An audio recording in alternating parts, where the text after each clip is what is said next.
আজকের poetry the gift of India by Sarojini Naidu. The gift of India, এই কবিতাটা সরোজিনী নাইডুর লেখা।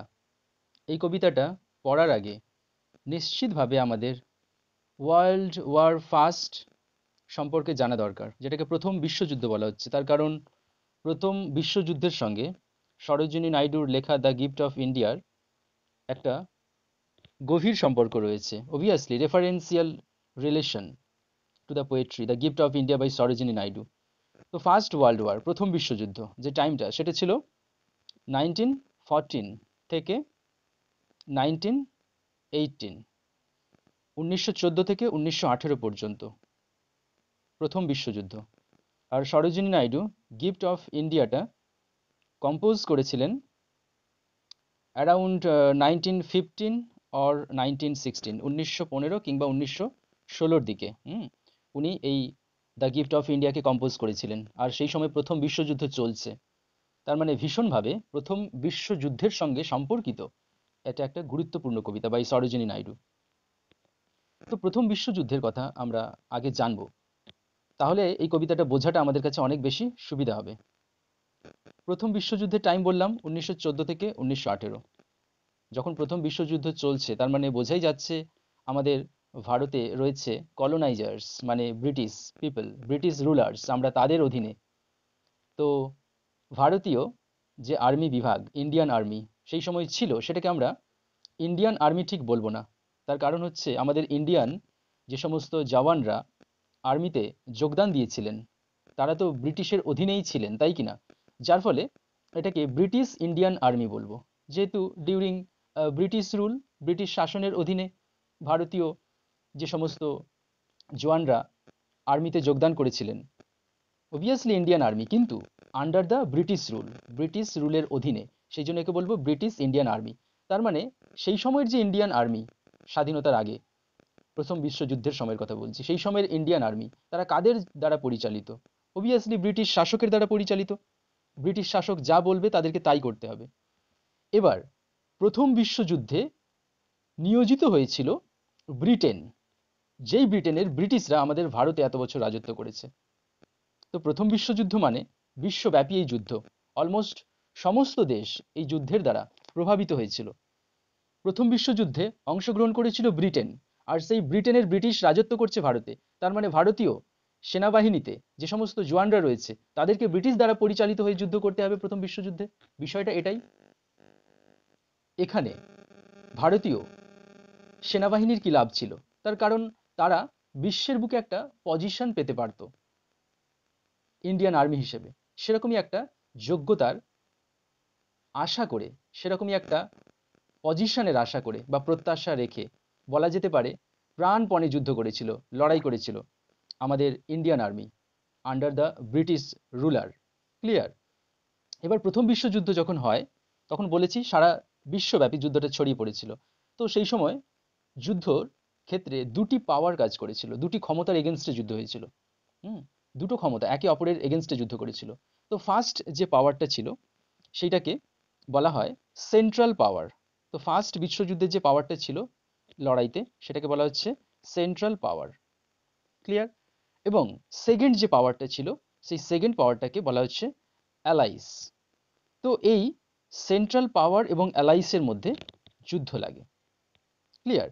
সেন্ট্রাল পাওয়ারের মধ্যে যে সমস্ত দেশগুলো ছিল তাদের মধ্যে রয়েছে জার্মানি, অস্ট্রিয়া হাঙ্গেরি এবং টার্কি। আর এদিকে অ্যালাইস পাওয়ারের মধ্যে ছিল ফ্রান্স, ব্রিটেন, রাশিয়া, ইতালি এবং জাপান। তাহলে বোঝাই যাচ্ছে যে ব্রিটেন, যেটা অ্যালাইস পাওয়ার, সে লড়াই করেছিল প্রথম বিশ্বযুদ্ধে সেন্ট্রাল পাওয়ারের এগেনস্টে, যেই সেন্ট্রাল পাওয়ারে যুক্ত ছিল জার্মানি, অস্ট্রিয়া হাঙ্গেরি, টার্কির মতো দেশগুলো।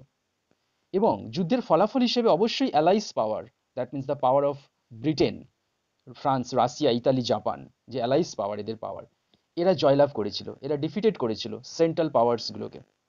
সেন্ট্রাল পাওয়ার্স যেগুলো রয়েছে জার্মানি, অস্ট্রিয়া, হাঙ্গেরি, টার্কি, এদেরকে পরাজিত করেছিল অ্যালাইস পাওয়ার্স, অ্যালাইসের যে পাওয়ারগুলো ছিল, যেমন France, Britain, Russia, Italy, Japan, right? তো তাহলে বুঝতেই পেরেছো যেখানে অ্যালাইস পাওয়ার্সগুলির মধ্যে ব্রিটেন একটা, সেই ব্রিটেনের হয়ে ভারত লড়াই করেছিল। তার মানে বুঝতেই পারছো যে ভারতীয় সেনাবাহিনী যথেষ্ট লড়াই করেছিল, প্রাণপণে লড়াই করেছিল এবং তারা জয়লাভও করেছিল। ক্লিয়ার? এবার সরোজিনী নাইডু সেই প্রেক্ষাপটেই এই কবিতাটা লিখেছেন। এই কবিতাটা হচ্ছে একটা war poem. It's a war poem, WAR, war poem. তার কারণ যুদ্ধ নিয়ে কবিতা। শুধু তাই নয়, এই যুদ্ধের মধ্যে আমরা দুটো জিনিস দেখতে পাই, একটা হচ্ছে কষ্ট আর একটা হচ্ছে আনন্দ। যেরকম সরোজিনী নাইডু সাফারিংকে তুলে ধরেছেন, আবার সাফারিংকে উনি গ্লোরিফাই করেছেন, গৌরবান্বিত করেছেন। আজকে আমি এই কবিতাটাকে এক্সপ্লেন করব বাংলাতে, সম্পূর্ণ বাংলাতে এক্সপ্লেন করব, যাতে আমার সমস্ত ফ্রেন্ডসদের এটা সহজে বুঝে নিতে সুবিধা হয়। তাহলে হিস্ট্রি যেটা, সেটা বোঝা গেছে, ফার্স্ট ওয়ার্ল্ড ওয়ারের হিস্ট্রি। সেটা কেন বললাম, সেটা কবিতাটা যখন আমরা অ্যানালাইজ করব তখন বুঝতে পারবো। দেখা যাক সরোজিনী নাইডু কি বলেছেন। প্রথম লাইনে উনি বলেছেন, is there, is there aught you need that my hands withhold rich gifts of raiment or grain or gold? এই যে এই লাইনটা, এই লাইনে উনি কি বলছেন, যে is there aught you need that my hands withhold rich gifts of raiment or grain or gold? মানে উনি বলছেন, এখানে কি কোনো কিছু তোমার আরো দরকার যা আমার হাত আবদ্ধ করে রেখেছে, যেমন পোশাক, শস্য অথবা সোনার মতো দামি উপহারগুলি? নেক্সট বলছেন, lo I have flung to the east and west priceless treasures torn from my breast and yielded the sounds of my stricken womb to the drum beats of duty and sabers of doom. কি বলছেন? লো I have flung to the east and west priceless treasures from my breast. দেখো, আমি ছুঁড়ে ফেলেছি পূর্বে ও পশ্চিমে মূল্যবান সম্পদগুলি আমার বক্ষ ছিঁড়ে, and yielded the sounds of my stricken womb to the drum beats of duty and sabers doom. এবং ধরাশায়ী করেছি আমার পুত্রদের আমার আহত গর্ভ থেকে কর্তব্যের ডাকে এবং মৃত্যুর তরবারিতে। ক্লিয়ার? এটি ছিল ফার্স্ট স্ট্যাঞ্জা। ফার্স্ট স্ট্যাঞ্জাতে এখানে সরোজিনী নাইডু বোঝাতে চেয়েছেন কিভাবে ব্রিটিশ সাম্রাজ্য আমাদেরকে শোষণ করেছে। কিসের মধ্য দিয়ে শোষণ করেছে? শুধু কি শস্য, বস্ত্র এবং সোনা, সোনা নিয়ে? এখানে উনি বলেছেন রিচ গিফট, যেমন রেমেন্ট বস্ত্র, গ্রেন শস্য, গোল্ড সোনা, এইগুলোই কি শুধু কেড়ে নিয়েছে ব্রিটিশ? তা নয়, উনি আরো অনেক কিছু কেড়ে নিয়েছে এই ব্রিটিশ সরকার। কাকে কেড়ে নিয়েছে? বলছেন yielded the sons, আমার পুত্রদের কেড়ে নিয়েছে, যেই পুত্রদেরকে আমি পাঠিয়েছি ইস্ট এবং ওয়েস্টে যুদ্ধ করার জন্য।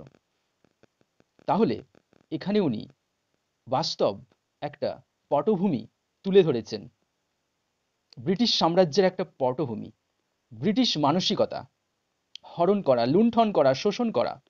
তাহলে এখানে এই কথাগুলো কি সরোজিনী নাইডু নিজে বলছেন? সরোজিনী নাইডু কবিতাটা লিখেছেন, কিন্তু এই ভয়েসটা হচ্ছে মাতৃভূমির ভয়েস, মাদারল্যান্ড।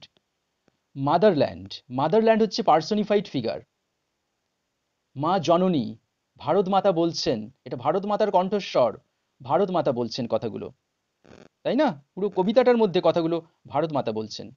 তাহলে ফার্স্ট স্ট্যাঞ্জাতে কি পেলাম, আরেকবার রিপিট করছি, is there aught you need that my hands withhold? তোমার কি এখানে আরো কিছু দরকার যা আমার হাত আবদ্ধ করে রেখেছে? Rich gifts of raiment, grain or gold, মূল্যবান সম্পদগুলি যেমন বস্ত্র, শস্য এবং সোনা। লু, দ্যাট মিন্স লুক, দেখো, I have flung to the east and west, আমি পূর্বে এবং পশ্চিমে ছুঁড়ে দিয়েছি। কাদেরকে ছুঁড়ে দিয়েছি? প্রাইসলেস ট্রেজার্স, অমূল্য সম্পদ গুলোকে। ট্রন ফ্রম মাই ব্রেস্ট, আমার বক্ষ ছিঁড়ে, and yielded the sounds of my stricken womb.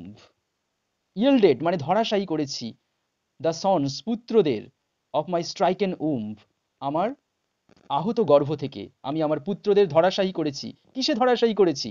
Two the drum beats of duty, তার মানে কর্তব্যের ডাকে। ড্রাম বিটস অফ ডিউটি, এই ফ্রেজটার মানে হচ্ছে কর্তব্য, কর্তব্য, ডিউটি। হুম, সেই কর্তব্যের ডাকে আমি ধরাশায়ী করেছি। আর কিসে? স্যাভার্স অফ ডুম, স্যাভার মিন্স তরবারি, ডুম মিন্স মৃত্যু, তার মানে মৃত্যুর তরবারিতে। তার মানে যুদ্ধক্ষেত্রে কর্তব্যের ডাকে আমি ধরাশায়ী করেছি আমার পুত্রদের, পূর্বে এবং পশ্চিমে ছুঁড়ে ফেলে। তাহলে আমার পুত্ররাই এখানে প্রাইসলেস ট্রেজার। তাহলে প্রাইসলেস ট্রেজার কারা? ভারত মাতার সন্তানরা। ক্লিয়ার? এবার নেক্সট স্ট্যান্জাতে আসবো। দ্বিতীয় স্ট্যান্জাতে কি বলেছেন? Gathered like pearls in their alien graves, gathered like pearls in their alien graves, মুক্তোর মতো জমায়েত তাদের ভিন্ন কবরে, মুক্তোর মতো জমায়েত তাদের ভিন্ন কবরে। Gathered like pearls in their alien graves, মুক্তোর মতো জমায়েত তারা তাদের ভিন্ন কবরে। Silent they sleep by the Persian waves, নীরবে তারা ঘুমায় পার্সিয়ান ঢেউয়ের ধারে। Scattered like sails of Egyptian sands, ছড়িয়ে রয়েছে ঝিনুকের মতো ইজিপ্টের বালির ওপরে। They lie with pale brows and brave broken hands, তারা শুয়ে আছে তাদের ভ্রু বিবর্ণ এবং সাহসী ভাঙা হাতগুলি। They are strew like blossoms mown down by chance, তারা ছড়িয়ে রয়েছে কোনোভাবে ছিঁড়ে ফেলা ফুলের মতো। On the blood brown meadows of Flanders and France, তার মানে, তার মানে কোথায় তারা ফুলের মতো ছড়িয়ে রয়েছে? On the blood brown meadows of Flanders and France, তার মানে ফ্লান্ডার এবং ফ্রান্সের রক্ত বাদামি ঘাসের জমির ওপরে। ক্লিয়ার? সেকেন্ড স্ট্যান্জাটা আমি আরেকবার এক্সপ্লেন করছি, বাংলাতে ট্রান্সলেট করছি। Gathered like pearls in their alien graves, তারা মুক্তোর মতো জমায়েত তাদের ভিন্ন কবরে। Silent they sleep by the Persian waves, নীরবে তারা ঘুমায় পার্সিয়ান ঢেউয়ের পাশে। Scattered like sails on Egyptian sands, ছড়িয়ে রয়েছে তারা ঝিনুকের মতো ইজিপ্টের বালির ওপরে। They lie with pale brows and brave broken hands, তারা শুয়ে আছে তাদের ভ্রু বিবর্ণ এবং সাহসী ভাঙা হাতগুলি। They are strewn like blossoms mown down by chance, তারা ছড়িয়ে রয়েছে কোনোভাবে ছেঁড়া ফুলের মতো। On the blood brown meadows of Flanders and France, ফ্লান্ডার্স এবং ফ্রান্সের রক্ত বাদামি ঘাস ভূমির ওপর। ক্লিয়ার? তাহলে গেদার্ড লাইক পার্লস মানে মুক্তোর মতো, গেদার্ড মানে জমা হয়ে আছে, লাইক পার্লস মুক্তোর মতো। In their alien grave, grave মানে সমাধি। গ্রেভকে কেন বলছে? গ্রেভ মানে সমাধি, কবর। একে কেন বলছে এলিয়ান? তার কারণ ভারতের সেনা, ভারতের সন্তান, ভারত মাতার সন্তান, তারা বিদেশে গিয়ে যুদ্ধ করে সেখানে শহীদ হয়ে গেছে, বিদেশের মাটিতে তাদের দেহ পড়ে রয়েছে। তার মানে কি? বিদেশের কবর। অবশ্যই এখানে এলিয়ান গ্রেভ বলা হচ্ছে। এলিয়ান মানে পরক বা বিদেশি কবর, তাই না? Silent they sleep by the Persian waves, তারা নীরবে ঘুমাচ্ছে পার্সিয়ান ঢেউয়ের পাশে। এখানে কেন সরোজিনী নাইডু হঠাৎ বলল পার্সিয়ান ঢেউ? তার কারণ এই যে প্রথম বিশ্বযুদ্ধ, এটা শুধু স্থলভাগেই হয়নি, জলভাগেও এই যুদ্ধ হয়েছিল। সেখানেও বহু সৈন্য মারা গেছে, যাদের দেহ জলে গিয়ে পড়েছে, কোনোটা জলের পাশে ডাঙায় গিয়ে পড়েছে। তাদের দেহগুলো কোনো ঢেউ এসে পাড়ে তুলে দিয়েছে বালির চাতে। তার মানে কি? কিছু মৃতদেহ ভারতীয় সেনাদের ভাসছে নদীতে, সমুদ্রে, ঢেউয়ের মধ্যে, কিছু পাড়ে বালির ওপরে পড়ে রয়েছে, তাই না? তাহলে জলভূমিতেও যুদ্ধ হয়েছিল। আর এই যে পার্সিয়ান কথাটা বলছে, আমি প্রথমেই বলেছিলাম ইতিহাসটা বলার আগে যে এই যুদ্ধে টার্কি, যেটা হচ্ছে সেন্ট্রাল পাওয়ার, অংশগ্রহণ করেছিল, তারা পরাজিত হয়েছিল। তো সেখানে নদীপথেও ভারতীয় যুদ্ধ জাহাজ গিয়েছিল, যুদ্ধ করেছিল, জয়লাভ করেছিল, কিছু ভারতীয় সেনা মারা গিয়েছিল, তাদের ক্ষতবিক্ষত শরীর ছিটিয়েছিল নদীর ঢেউয়ের ওপরে, সমুদ্রের ঢেউয়ের ওপরে, কিছু বালির চাতে। ঢেউয়ের জল কিছু দেহকে বালির চাতে এনে ছুঁড়ে ফেলেছিল। তো এইরকমই বিক্ষিপ্তভাবে ফুটেছিল ফুলের মতো তাদের দেহ, তাই না? তাহলে পার্সিয়ান ওয়েবসের পাশে সাইলেন্টলি ঘুমিয়ে রয়েছে নীরবে মৃতদেহগুলি। স্ক্যাটার্ড লাইক সেলস, মানে ঝিনুকের মতো ছড়িয়ে রয়েছে। আমরা যখন সমুদ্রের ধারে যাই সি বিচে, অনেক ঝিনুক দেখতে পাই, সাদা সাদা ঝিনুক ছড়িয়ে থাকে। তেমনই তাদের দেহ ঝিনুকের মতো বালির ওপরে যেখানে সেখানে ছড়িয়ে রয়েছে। হুম, কোথাকার বালির ওপরে? ইজিপসিয়ান স্যান্ডের ওপরে, তাই না? এখানে ইজিপ্টের কথা বলা হচ্ছে, তাই তো? তাহলে বোঝা গেছে। নেক্সট বলছেন দে আর স্ট্রিউন লাইক ব্লুজুম। স্ট্রিউন মানে কি? কোনোভাবে ছিঁড়ে ফেলা, যে ব্লুজুম ফুলগুলির মতো। হ্যাঁ, মাউন্ট ডাউন মানে কোনোভাবে বাই চান্স সেই ফুলগুলোকে যেন ছিঁড়ে ছড়িয়ে ছিটিয়ে ফেলা হয়েছে, এই কথাটাই বোঝাতে চেয়েছেন। হুম, ভারতীয় সেনাবাহিনীদের ছড়িয়ে থাকা মৃতদেহকে বোঝানোর জন্য। অন দ্য ব্লাড ব্রাউন মিডাউস, রক্ত বাদামি যে ঘাসে কাটা জমি। কোথাকার রক্ত বাদামি ঘাসে কাটা জমি? ফ্লান্ডার্স অ্যান্ড ফ্রান্স, তাই না? আমি প্রথমেই বলেছি ফ্রান্স অংশগ্রহণ করেছিল যুদ্ধে, তাই না? ফ্রান্সের পক্ষে ভারতীয় সেনা লড়েছিল, ব্রিটিশের পক্ষে ভারতীয় সেনা লড়েছিল। তাহলে এখানে সেই ফ্রান্সের রেফারেন্স আমরা পাচ্ছি। আমি একটু আগে বলেছি যে ফ্রান্স একটা অ্যালাইজ পাওয়ার হিসেবে কাজ করেছিল সেন্ট্রাল পাওয়ারের এগেনস্টে, আর সেই ফ্রান্সের হয়ে ব্রিটিশের পক্ষ থেকে লড়াই করেছিল ভারতীয় সেনারা। তার মানে স্বাভাবিক ফ্রান্সেই তাদের মৃতদেহকে পড়ে থাকতে দেখা যাবে। সেটাই এখানে উল্লেখ করেছেন সরোজিনী নাইডু। তাহলে আমরা সেকেন্ড স্ট্যান্ডাতে পাচ্ছি কিভাবে মৃতদেহগুলি বিক্ষিপ্ত অবস্থায় পড়ে রয়েছে। যেখানে এটা অনেক বেশি মারমান্তিক ভারত মাতার কাছে। শুধু মারমান্তিকতা নয়, ভারত মাতা এই দৃশ্যটাকে অনেকটাই গ্লোরিফাই করার চেষ্টা করছেন, সৌন্দর্যে রূপান্তরিত করার চেষ্টা করছেন। যার ফলেই না উনি এইভাবে বলেছেন, কোনোভাবে ছিঁড়ে ফেলা ফুলের মতো এই তরুণগুলির দেহ ছড়িয়ে রয়েছে, কখনো ঢেউয়ের পাশে, কখনো বালির ওপরে, কখনো রক্ত বাদামি জমির ওপরে। স্বাভাবিক, রক্ত স্নাত যদি জমি হয় রক্ত বাদামি জমি হবে, তাই না? এবার আমরা যাব থার্ড স্ট্যান্ডাতে। থার্ড স্ট্যান্ডাতে সরোজিনী নাইডু কি বলছেন? Can you measure the grief of the tears I weep. তুমি কি পারো পরিমাপ করতে আমার চোখের জলের দুঃখকে, যা আমি কাঁদছি? Can you measure the grief of the tears I weep. তুমি কি পারো পরিমাপ করতে আমার চোখের জলের দুঃখকে, যা আমি কাঁদছি? Or compass the woe of the watch I keep. অথবা ঘুরে দেখতে পারো সেই দুঃখকে যা আমি দেখছি? Or the pride that thrills through my heart's despair. অথবা গর্ব যা আমার হতাশ হৃদয়ের মধ্য দিয়ে বয়ে যায়। And the hope that comforts the anguish of prayer. এবং আশা যা আরাম দেয় প্রার্থনার যন্ত্রণাকে। And the far sad glorious vision I see of the torn red banners of victory. এবং দূরের দুঃখজনক গৌরবময় দৃশ্য, জয়ের ছেঁড়া লাল পতাকার, যা আমি দেখছি। ক্লিয়ার? তো এই থার্ড স্ট্যান্ডাতে সরোজিনী নাইডু কি বলেছেন আরেকবার বলছি।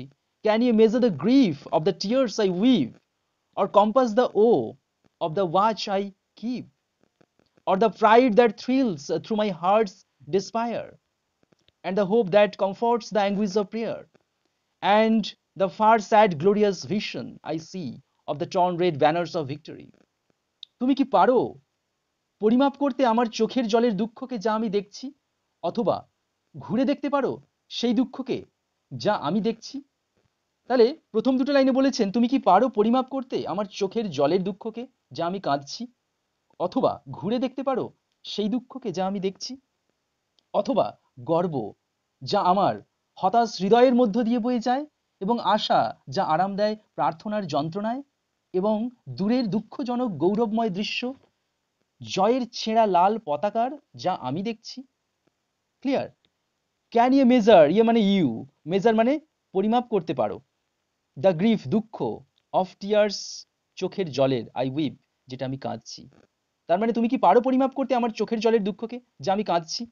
অর কম্পাস, কম্পাস মানে ঘুরে দেখা, তুমি কি ঘুরে দেখতে পারো দ্য ও দুঃখ, অফ ওয়াচ যা আমি দেখছি সেই যে দুঃখ, এটাকে কি তুমি ঘুরে একবার দেখতে পারো? আই কিপ যেটা আমি দেখে চলেছি। অর দ্য প্রাইড অথবা গর্ব, দ্যাট থ্রিলস যেটা বয়ে চলেছে, থ্রু মাই হার্টস ডিসপায়ার আমার হৃদয়ের মধ্য দিয়ে। কিরকম হৃদয়? আমার হতাশ হৃদয়ের মধ্য দিয়ে, রাইট? হার্টস ডেসপায়ার, তার মানে হতাশ হৃদয়, তার মধ্য দিয়ে বয়ে চলেছে যে গর্ব। তার মানে একদিকে সাফারিং এর কথা বলছেন, কষ্ট রয়েছে, আবার কষ্টের মধ্যে রয়েছে গর্ব, যার কথা বলছেন কবি। ভারত মাতার মুখ দিয়ে আমরা শুনতে পাচ্ছি। And the hope that comforts the anguish prayer, and the hope এবং আশা, দ্যাট কমফর্টস আরাম দেয়, the anguish of prayer, anguish মানে যন্ত্রণা, অফ প্রেয়ার প্রার্থনার, যেটা আরাম দেয় প্রার্থনার যন্ত্রণাকে। আমি যে প্রার্থনা করছি সাফল্যের, সুস্থভাবে ফিরে আসার আমার ভারত, ভারতীয় সন্তানদের, ভারত মাতা হয়ে যে ওদের সুস্থতা কামনা করছি, সুস্থভাবে ফিরে আসাটা কামনা করছি, হুম, সেটা আমাকে আরাম দেয়। And the far sad glorious vision I see, এবং দূরের দুঃখজনক গৌরবময় দৃশ্য। ফার মানে দূরের, স্যাড মানে দুঃখের, গ্লোরিয়াস মানে গৌরবময়, ভিশন মানে দৃশ্য, আই সি আমি দেখি। কিসের ওটা গৌরবময়, দুঃখজনক গৌরবময় দৃশ্যটা কিসের? Of the torn red banner of victory, জয়ের ছেঁড়া লাল পতাকা।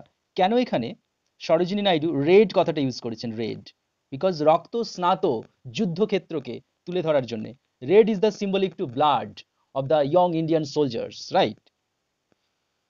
এবার আমরা যাব ফাইনাল স্ট্যান্জাতে। When the terror and tumult of hate shall cease, যখন ঘৃণার আতঙ্ক এবং গোলযোগ কেটে যাবে, and life be refashioned on anvil of peace, এবং জীবন পুনরায় গড়ে উঠবে শান্তির ইস্পাতে, and your love shall offer memorial thanks, এবং তোমার ভালোবাসা জানাবে স্মারক ধন্যবাদ, to the comrades who fought in your dauntless ranks, সেই সব সহকর্মীদের যারা যুদ্ধ করেছিল তোমার নির্ভীক পদমর্যাদায়।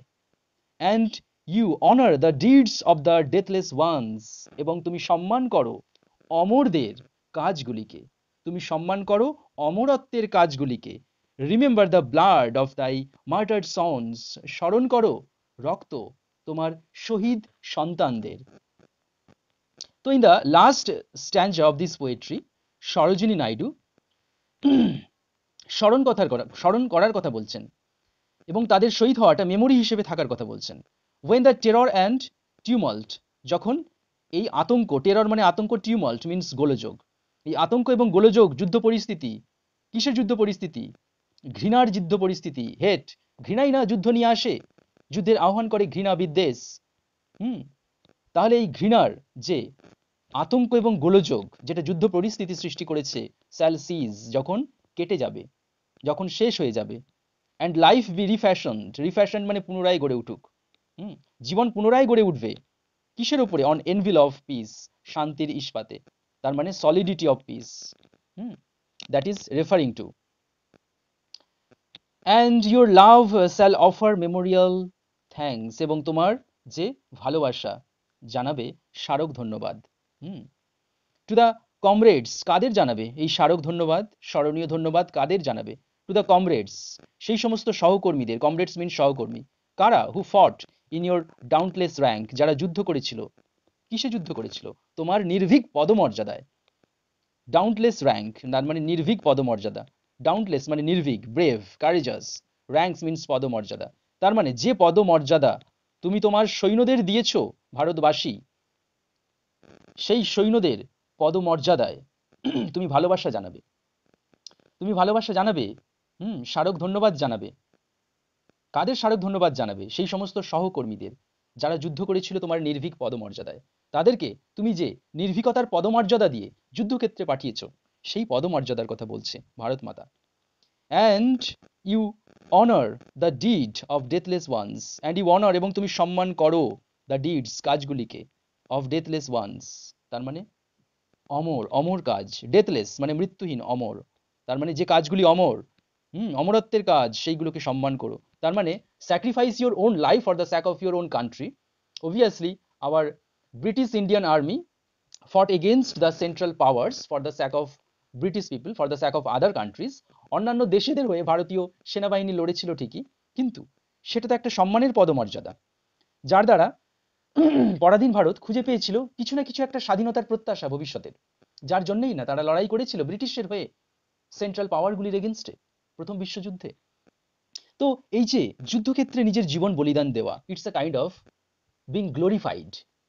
এর দ্বারা মানুষ মারা যায় না, চিরকাল মনে থাকে এবং মানুষ গৌরবান্বিত হয়, যেটা সরোজিনী নাইডু বলছেন। তার মানে Sarojini Naidu is beautifying the war.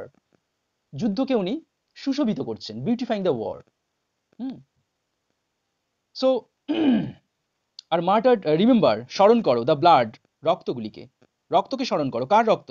Of থাই, থাই মানে ইয়োর, তোমার, মার্টার সন, শহীদ পুত্রগুলির। মার্টার মিন শহীদ, তাহলে শহীদ পুত্রগুলির রক্ত তুমি স্মরণ করো। ক্লিয়ার? তো আমরা ফাইনালি দেখলাম Sarojini Naidu as a poet first world ওয়ারকে রেফারেন্স হিসেবে ইউজ করে উনি এই পোয়েট্রিটা লিখেছেন, এবং এটাকে আমি বাংলাতে ক্রিটিক্যালি অ্যানালাইজ করলাম। I hope it's clear to all of you. Yet if you have any query about anything regarding this poetry, you can comment on my comment box. And don't forget to subscribe my channel to inspire me